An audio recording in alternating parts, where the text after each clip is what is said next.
Well, many sports and betting fans say they are waiting for government to abolish the 10% betting tax. But will the abolishment of the tax restore betting and sports enthusiasm or raise deeper questions about the country's revenue mobilization? Clinton Yeboah sought public reactions to this. Yeah, Furikum, I'm in the midst of football fans and betting fans, and the proposal or the intention to cancel or remove the betting tax of 10% has generated mixed reactions among these youth.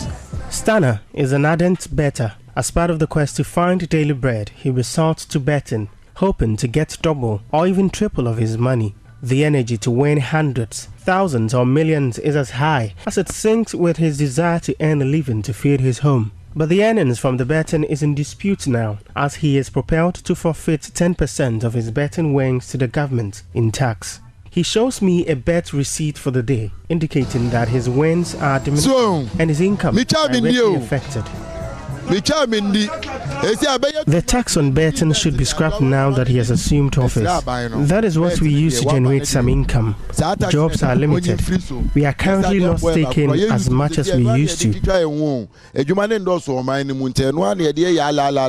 Similar sentiments are echoed from this group of bettors who say the betting tax regime has removed the fun of betting and sporting, leading to a drop in participation. They feel the tax has forced betting companies to tighten their systems, making it harder to win.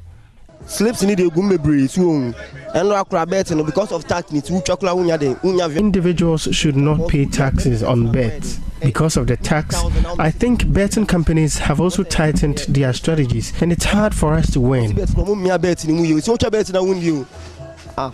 In 2023, the Akufo-Addo government introduced a 10% tax on all betting, remote interactive gaming, lottery and other games of chance. The government imposed the betting tax to discourage people from excessive betting, much like the taxation of alcohol and cigarettes. Presently, the John Mahama demonstration aims to abolish the betting tax. Bettors view this intervention as a way to encourage sports participation and economic freedom, as they admonish the president to stick to his promise.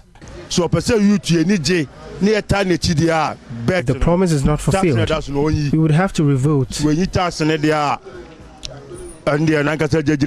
However, not everyone agrees. Sports pundit and analyst Stephen Zandu believes the tax should be maintained, but reduced in rate from 10% to 1%. And though we can decide to actually repurpose that into sports development, almost every Ghanaian complains about, poor pitches in the country, the fact that, our sports industry is not doing well, football is not doing well, and what have you. At the end of the day, it boils down to investments, and we cannot really achieve anything significant, without investment. Government must step in to invest in sports. You pay 1%, and the 1% goes into the sports fund, which will be earmarked for sport development. Public interest analyst Eugene Osei, he believes scrapping the tax will nonetheless reinstate the business landscape and excitement of sport and betting. I particularly do not think that the 10% tax deterred people from betting. It just may be someone who was trying to try his luck or something, but people who genuinely bet, because people who bet 100,000, 200,000, these are people who look at that activity as a form of a business of a sort. I think that did not deter them. But with the government taking away the betting tax as promised by the finance minister, I think that it will be excitement for most Gen Zs and most youth. We don't have lots of money as young people, so when taxes are being taken away from such activities, to excite certainly the base of the youth.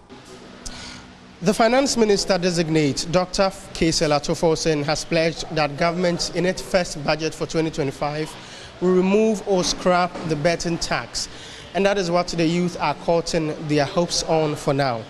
For Joy News, my name is Clinton Yeboah.